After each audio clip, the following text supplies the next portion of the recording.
Welcome to Thanchi,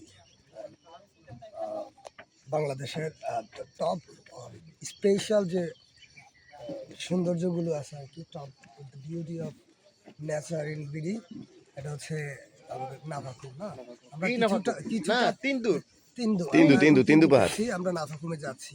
আমার আজকে মানে ভাই হ্যাঁ বলেন, আজকে এত সুন্দর একটা ওয়েদার পেয়েছে আমরা কিন্তু আসলে কল্পনা করি না। ভাবছিলাম যে আবহাওয়া গরম ছিল, শীতের দিন না গরমের দিনে আমরা কি ওয়েদার পাচ্ছি, শীতের জাস্ট ওয়াও, সম্পূর্ণ জাস্ট লুকিং লাইক ওয়াও। মানে বাংলাদেশের অন্যান্য সাইটগুলোর যে ওয়েদার এখানের সাথে কোনো মিল নেই।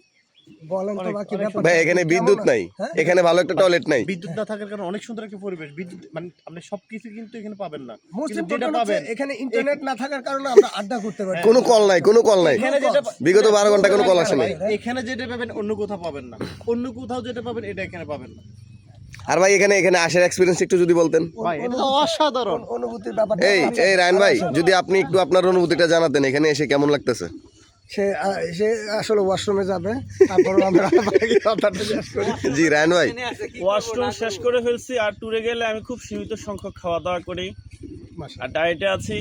আজকে 6 দিন পরে কালকে রাত্রে আলু ভর্তা, ডাল আর 2 ডিম পেয়ে একটু খেয়ে ফেলছি, আলহামদুলিল্লাহ।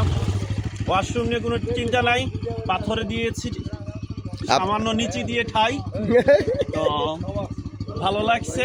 কিন্তু রাস্তাঘাট খুবই ঝুঁকিপূর্ণ, চিন্তিতে কেউ ভয়ে আসে না, কিন্তু রাস্তাঘাট খুবই ঝুঁকিপূর্ণ। দেখেন এই যে একজন সাদা বান্দর আর একজন সাদা বান্দরের ছবি উঠে দিতেছে।